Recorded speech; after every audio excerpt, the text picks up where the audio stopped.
ready. I'm always thinking I'm ready and I'm not ready. What's up, YouTube? What is up? Hey, I apologize for the AC pumping. It's Mother's Day is this Sunday in the Philippines. But I'm gonna let y'all know now. Somebody gonna be mad at me because I got 2 videos I need to do before we go to the mall and everything. But this is FBI reviewing.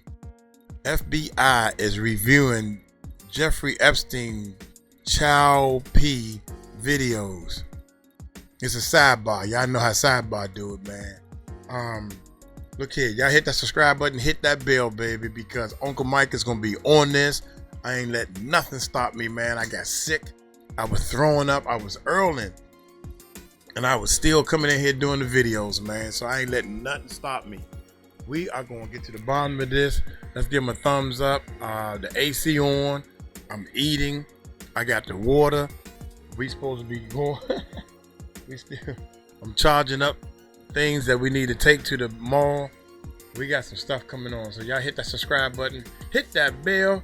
Let's check this bad boy out. There are tens of thousands of videos of Epstein with children or child porn. As there are a wave of people online continuing to call on the government to release the rest of the information they have about Jeffrey Epstein, we are learning a bit more about what exactly agents might be having to slog through. But this also comes as authorities announce a sweeping child predator bust. We're getting into all of it right now. Welcome to Sidebar, presented by Law and Crime. I'm Jesse Weber. Hey everybody, this is another long crime legal alert. So lawsuits allege that antacid use has been linked to increases in stomach cancer and gastric cancer. If you or a loved one were diagnosed with stomach cancer, injured, it has been weeks since U.S. Attorney General 𝗟𝗡𝗡𝗞𝗦 announced the release of FBI documents related to the investigation into infamous pedophile and disgraced billionaire Jeffrey Epstein, who, as we know, died in a New York jail cell while awaiting his trial on sex trafficking charges. And since then, there has been this growing call for federal authorities to release everything, to release previously top secret details about what the FBI uncovered regarding Epstein. Now, much of what we do know about Epstein's alleged trafficking enterprise was learned from court documents that were related to criminal and civil proceedings against Epstein's madam and one-time girlfriend Ghislaine Maxwell. She was convicted of sex trafficking, currently locked up in prison in Florida. Pretty much all the information that Bondi released to the public back in February was already known. It wasn't a bombshell. These were things like flight logs and Epstein's contact book, which honestly infuriated a lot of people, and infuriated particularly a lot on the right, like right-wing influencers like Laura Loomer, Florida Representative Anna Paulina Luna. They accused the AG of essentially lying to the American people and even said she should resign. So what happens? May 6th, conservative commentator Benny Johnson uploaded an episode of his podcast called The Benny Show, where Representative James Comr, chairman of the House Oversight Committee, spoke about this delay. And he said in part, quote, "I don't think the Department of Justice has them, or at least the Attorney General does not have them, or she would have turned them over." Now, Congressman Comr said something very similar a few weeks ago when speaking with Sharyl Attkisson for the new show Full Measure. He said at the time, "I hope they're not shredding documents." So that was apparently in reference to a theory that the Biden administration was possibly destroying evidence before the transition in January. And he also commented, "Was our government involved in this? Were they potentially blackmailing some of the most influential people in the United States or in the world? And if that was the case, I find it hard to believe that any type of evidence of that would still be in existence." So one day after the clip from The Benny Show aired, Attorney General 𝗟𝗡𝗡𝗞𝗦 was answering questions from a gaggle of reporters when one asked about Comr's comments. James Comr said yesterday that all the Epstein files are missing. Can you confirm that we still haven't heard from you? No, the FBI, they're reviewing, there are tens of thousands of videos of Epstein with children or child porn. And there are hundreds of victims. And no one victim will ever get released. It's just the volume, and that's what they're going through right now. The FBI is diligently going through that. I haven't seen that statement, but I'll call him later and find out. Hundreds of victims, thousands of videos. Imagine that. Now, is it true? Maybe, wow, maybe not. Let's talk about it. So to talk about this, I want to bring in Jeremy Eldridge, a criminal defense attorney, former prosecutor, has experience in these kinds of... Hold up. I thought you were going to talk about the bus. He said something about a bus. And one of Diddy's neighbors was saying, I live right next to him. You know, we scared to get out basketball because, you know, we don't even want to knock on the door when the basketball go over there, man. Because he be having bus loads of kids coming over 3 o'clock in the morning. Man, tell him stop bringing all them kids late at night to his house. Yeah, this is the words that he said, the dude with the basketball and stuff. And Ali Carter was covering this. So when he mentioned a bus load of kids in the beginning of this video, I was waiting for him to talk more about the bus. So, but we'll put a paper clip on that. Let's get back to that part. Child pornography cases. Jeremy, so good to see you. Thanks for taking the time. What do you make of this response from A.G. Bondi? It's wildly unsurprising. Not only has the Republican Party consistently touted the same theme of prosecuting sex offenders and uncovering the Epstein files, there's been this long push for the public to gain awareness about what was actually going on the island, whether there were people that should have been prosecuted that weren't, and frankly, where there are elected officials and or famous people, and the public has a vested interest in finding out who they are, what they did, and whether there's any criminal liability. You got to walk me through what they're looking at. So if you take her word as true, and you're looking at maybe videos upon videos, everybody knows there was something bad going on. You know, purported underage victims being abused. You have a team that has to go through all that, and what do? They redact it? Do they redact the time codes? Is there anything of that video that's actually going to be able to be released? Because, you know, A.G. Bondi made it clear she doesn't want the victims to be identified, and I don't blame her. That's the right way to go about this. But how does the actual review and redaction process work? Well, let's take the last question first, which is whether this material, if uncovered, makes its way into the public sphere. And the answer is likely no. There are protections afforded to the victims of crime like this, regardless of whether this activity occurred 10 or 20 years ago, such that if there are videos made of this material, they may be shown in a courtroom as far as a prosecution is concerned, but even then, the public's access to that courtroom may not be unfettered. And so it's unlikely that the material itself will come out. But what they're looking for, which is the bigger question, is there was really no effort to hide the affiliation between Epstein and a lot of these, for instance, former presidents, famous actors. So there was no effort to hide any of that. There were meticulous plane records, as you brought up, and travel documents. But when it comes down to what happened in these rooms, that a lot of people are theorizing occurred as far as the sexual child abuse, which is what it comes down to, taking advantage of minors, that material we may never know unless, number one, it's uncovered. Number two, they can actually prosecute the individuals who committed the conduct. Otherwise, we may never find out. So what about this? In an effort to be transparent, is it possible they would release a tape that has a blurred out vision, a blurred out face of the alleged minor victim? You have whoever that other person might be, let's say it's Jeffrey Epstein.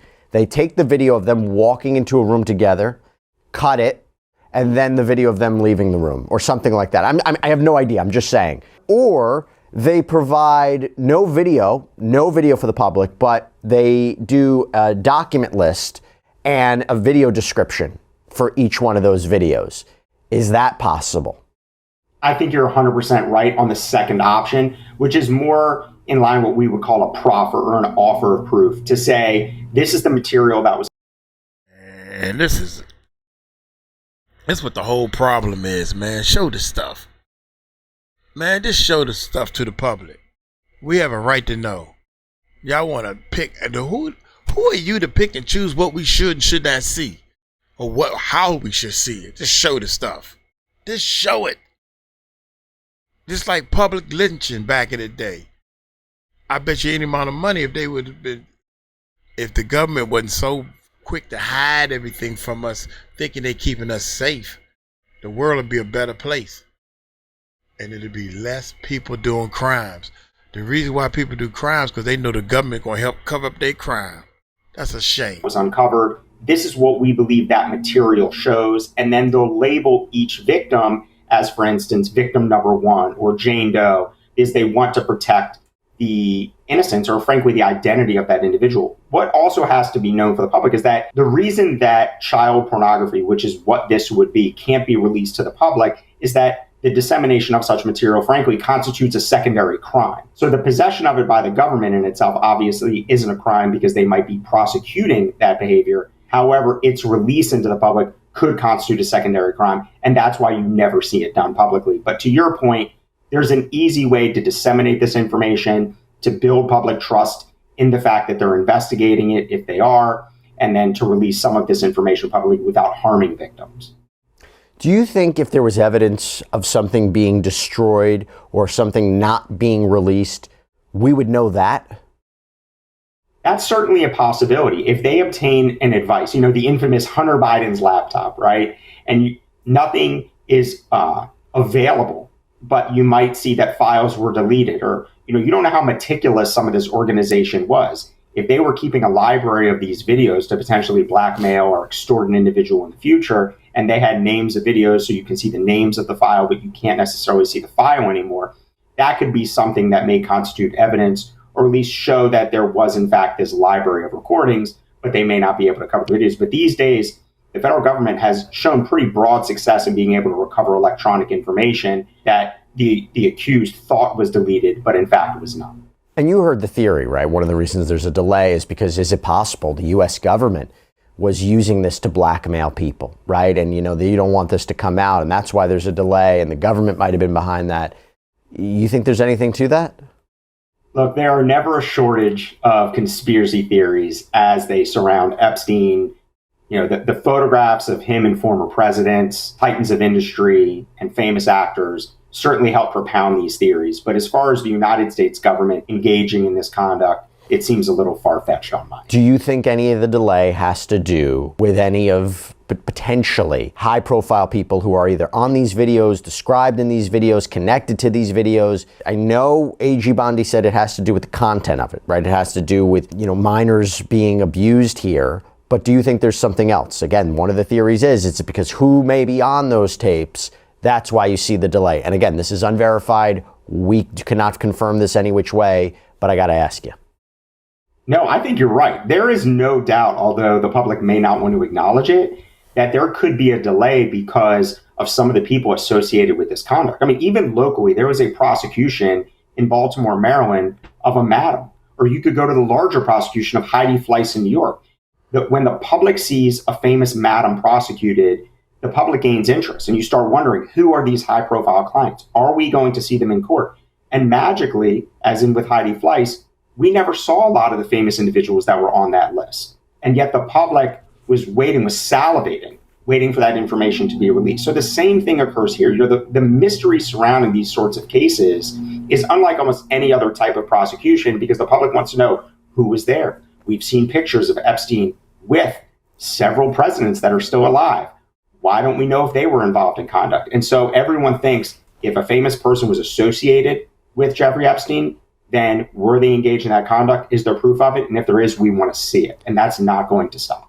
And I'm glad you mentioned that because when we did the breakdown of the first document release, like even if there's a there's a contact book, it doesn't mean that they're clients. It doesn't mean that they're connected to any purported illegal activity or anything like that. This is a guy who was very well connected and knew a lot of people. Now, obviously, no one wants to be associated with him. It's toxic. But just to make that caveat. And by the way, from a human point of view, I have to say, the agents who are reviewing this material, what a human toll that is. I used to do doc review when I was a practicing lawyer, but it was like litigation. And yeah, it was time consuming going through that, but it was nothing like this.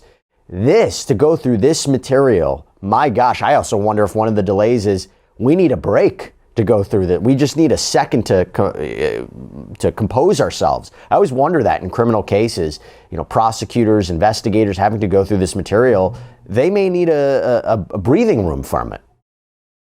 I would love to say that whether it's local law enforcement or federal law enforcement that's engaging in this investigation, that there are guardrails put up to essentially prevent a psychological toll from impacting the individual reviewing the footage. But the fact of the matter is there really isn't. What it really comes down to is that a lot of the investigators, and I've handled these cases as a prosecutor, I've handled them as a defense attorney on both the state and federal level. I've had to go into these rooms and review footage on behalf of my clients. And frankly, it's wildly unpleasant and it does take a toll. So a lot of what we're trained to do, whether you're sitting on either side of the table, is to get up and take a break, frankly. Yeah. And that's what's done. Oftentimes with agents, they rotate them through. That also goes to the agents that are engaged in undercover work that might be online in chat rooms pretending to be young girls trying to see whether adults are going to invite them into sexual activity. It's the same thing, but it certainly takes a psychological toll. I know, for instance, there are federal agencies that offer counseling services. I know they try to rotate people through that division, but a lot of people don't want to do that work. A lot of people, once they have kids, don't want to engage in the prosecution of these crimes or the investigation of them. So it really takes a very special human, and I mean that in a wonderful way, to be involved in these sorts of cases because of the psychological toll. It's unlike any other work that is done in our field. That's a good point. By the way, we have an update on a lawsuit that was filed against the U.S. government by a group called Judicial Watch related to this. So we talked about this before, but this is that not-for-profit organization, sometimes referred to as a conservative government accountability group. They claim that when they filed Freedom of Information Act requests, FOIA, to get access to details about the Jeffrey Epstein files, they got the runaround from the Department of Justice and the FBI. So they submitted another one, this time concerning the FBI's new director, 𝗗𝗢𝗡𝗞𝗦. And according to their complaint, Judicial Watch was seeking access to all records of communication between Director Patel and any other individual or entity regarding any lists or other records depicting the identities of clients or associates of Jeffrey Epstein. This request includes, but is not limited to, all records related to the department's compilation, distribution, handling, and the potential public release of any such record or the information contained therein. They say the FBI invoked a 10-day extension both times. They never really provided any information after that. By the way, we checked to find out the latest on this, and once again, we are seeing time extension requests from the feds.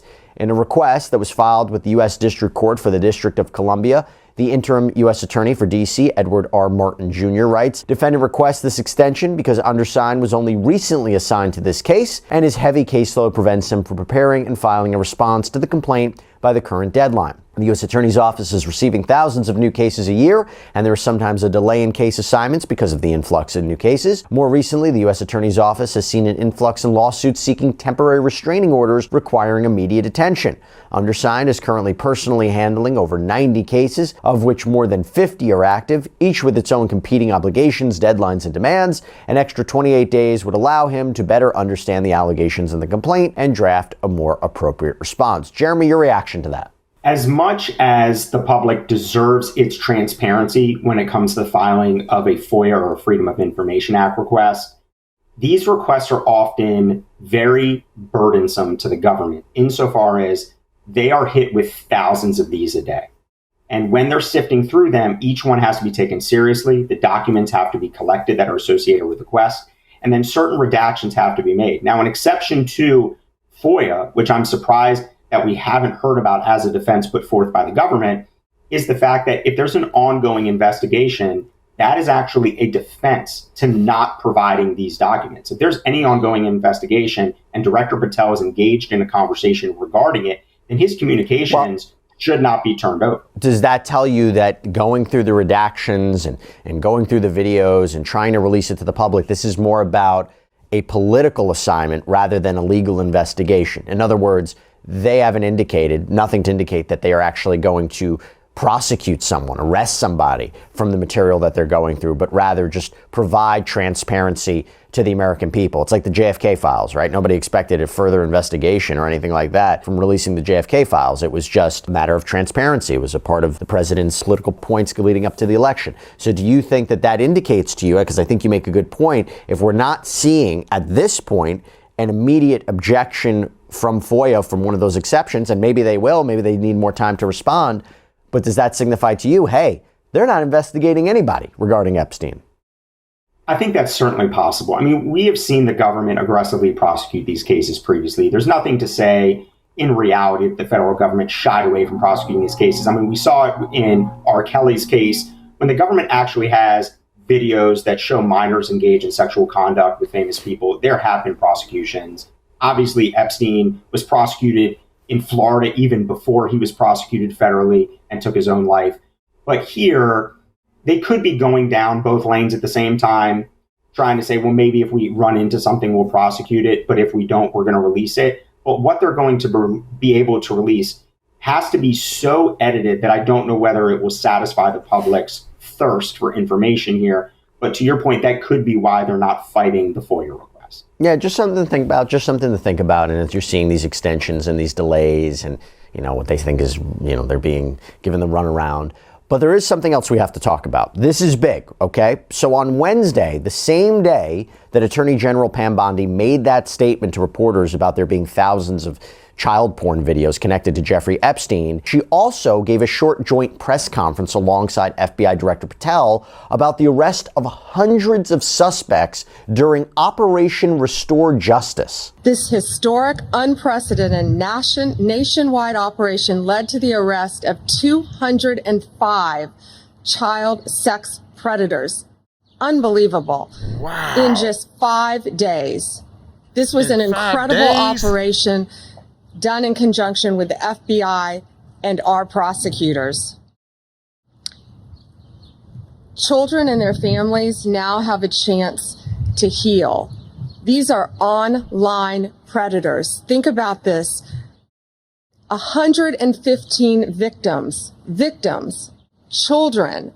In 5 days, we were able to help. These depraved human beings, if convicted, will face the maximum penalty in prison, some life. We will find you, we will arrest you, and we will charge you. If you are online targeting a child, you will not escape us. And Bondi also spoke about the way different members of the law enforcement and legal systems that they are impacted by these investigations. This kind of work takes a toll on the FBI agents and the prosecutors who are doing this every single day. They are working tirelessly online, dealing with the dregs of our society, the worst of the worst, the people that hide behind a computer and target our young children every single day. Our law enforcement, our prosecutors sit there and deal with this every day to get these monsters off the street.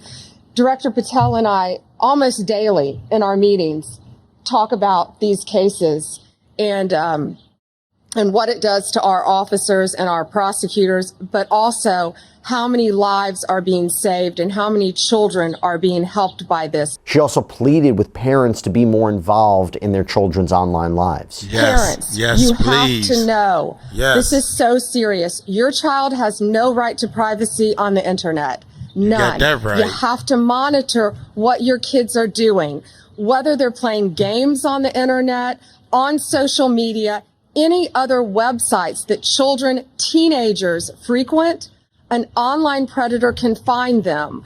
I always say it's from instant message to instant nightmare. Parents, they're talking to your kids like they're other children, and they're not.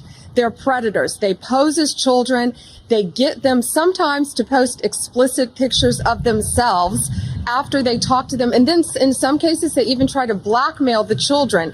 The suicide rate among teens, this is crazy, ages 14 to 17, has increased. Patel reiterated that the FBI and other agencies like the National Center for Missing and Exploited Children, which is an incredible organization, they are working tirelessly to make it harder for alleged child predators to hide. I also want to just take a moment to emphasize the priority of this Department of Justice and this FBI.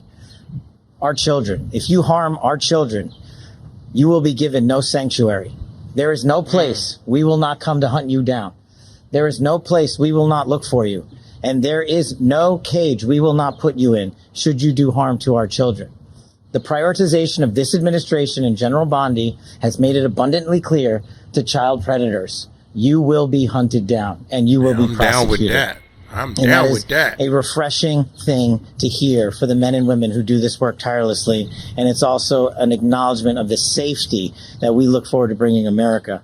As the Attorney General mentioned, there are a couple of cases worth highlighting. People in places of public trust have violated not only the law, but that public trust, to include teachers, law enforcement personnel, and other professionals that we look to safeguard our children have not only violated the law, but violated the trust. In Minneapolis, defendant J. Francis Plonsky, a Minneapolis state trooper and former Army reservist, was arrested for producing child sexual abuse material while in uniform. Not anymore.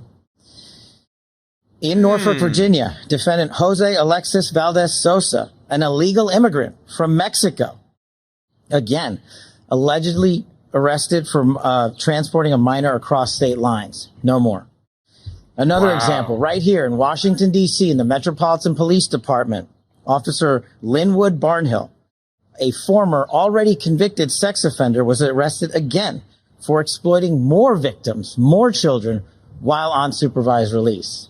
These are just three examples that show you the extent and the depravity of these horrific crimes. And we need to team up together with the American public to find the rest. I want to give a special thanks to the National Center for Missing and Exploited Children for the tireless work they do in partnering with us. And again, I want to thank the Department of Justice and all these folks here. Jeremy, that is a big announcement, a big operation. What is your reaction to it?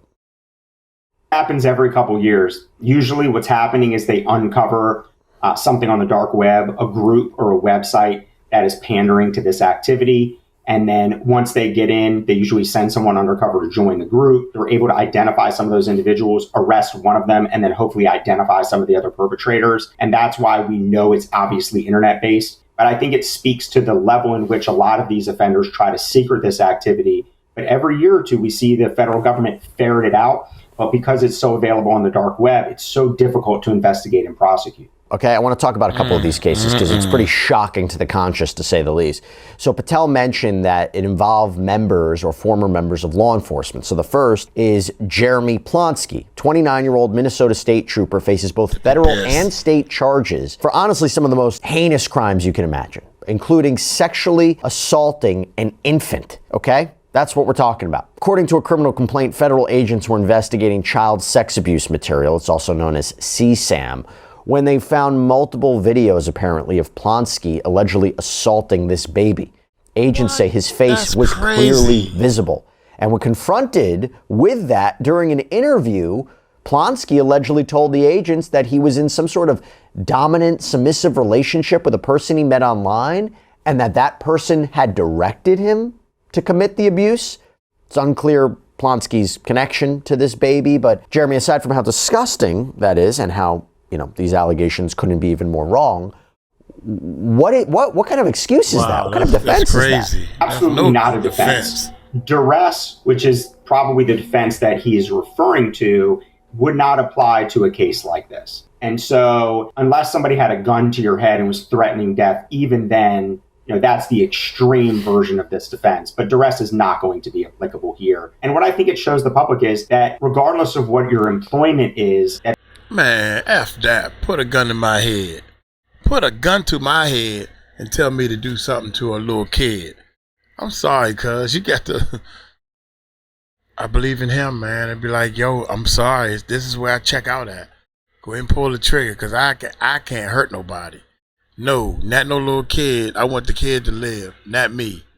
Like iRobot, you should have saved that little kid underwater, not me.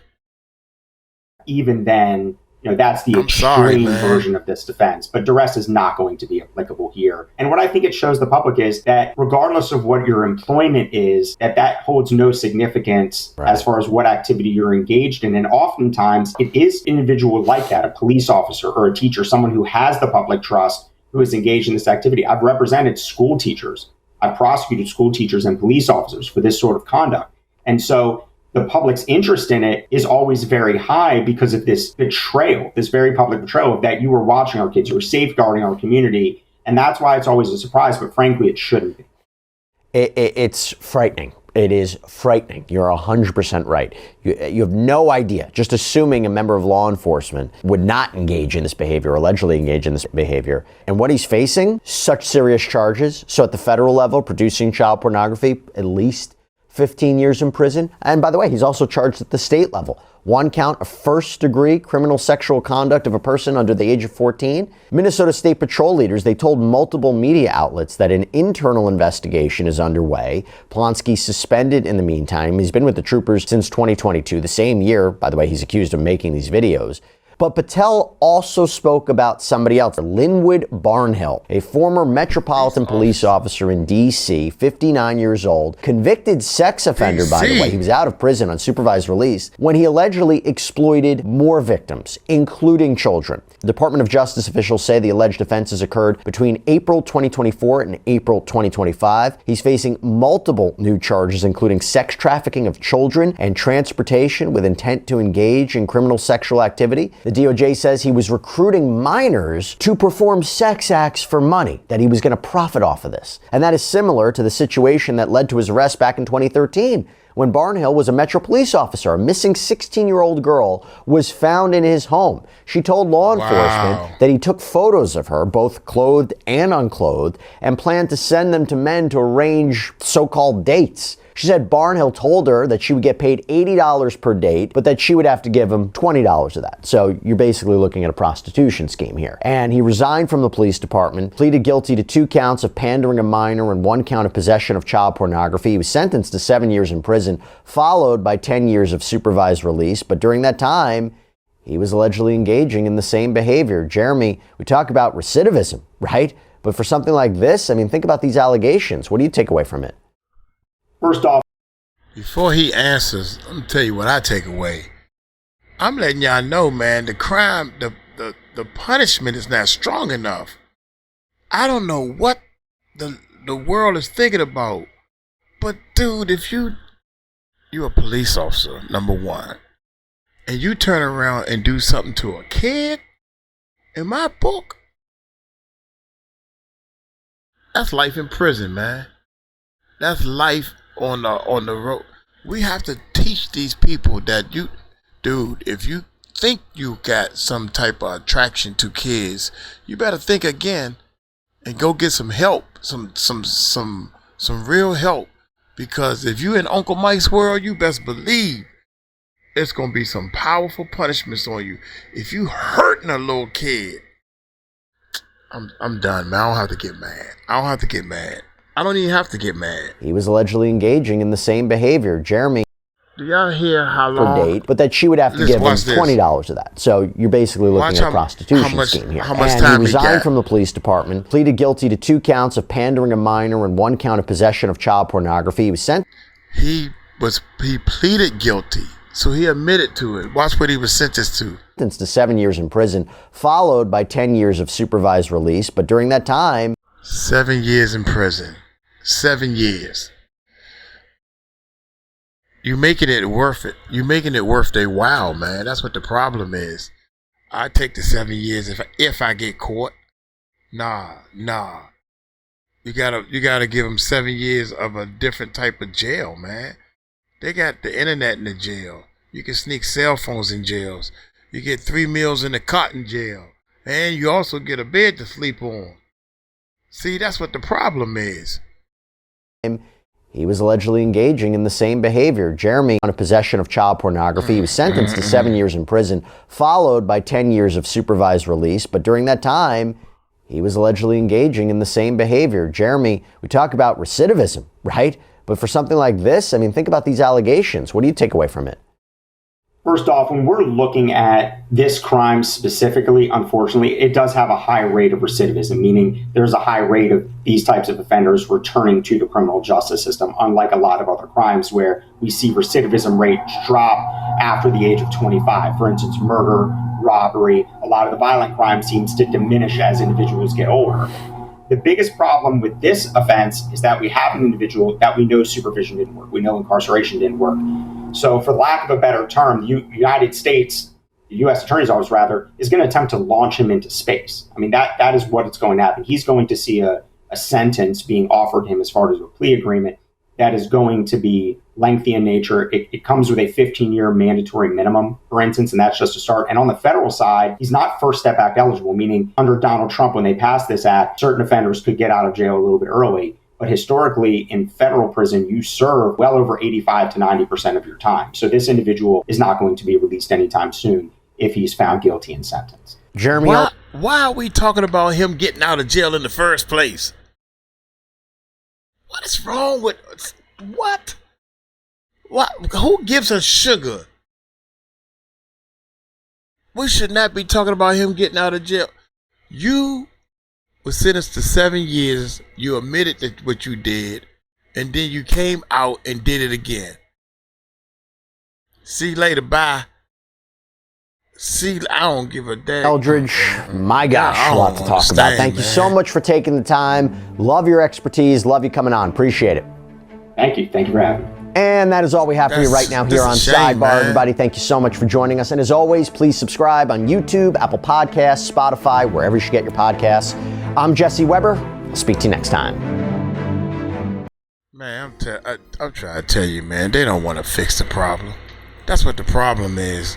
The problem is they just want to act like they having sympathy on people.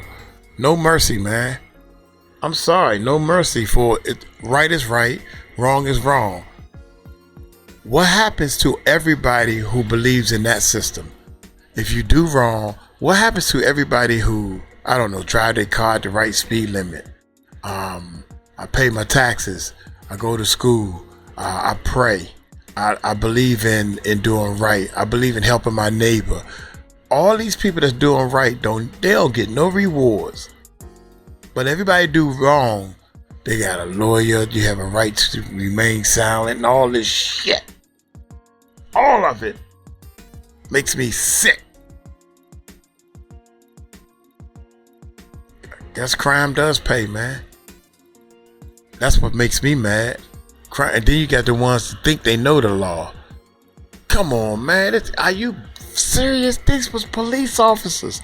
The fact that you took a sworn oath, you was a police officer, you supposed to uphold the law, and you breaking it?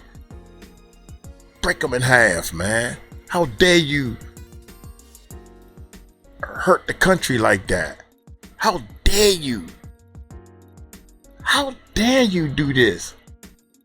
If you were going to be a criminal, take the badge away and be on that side. I don't understand, man. Hey, I'm going to get on up out of here, man. I'm getting a little too... Y'all take it light, take it slow. Tell them Uncle Mike told you so. Peace out.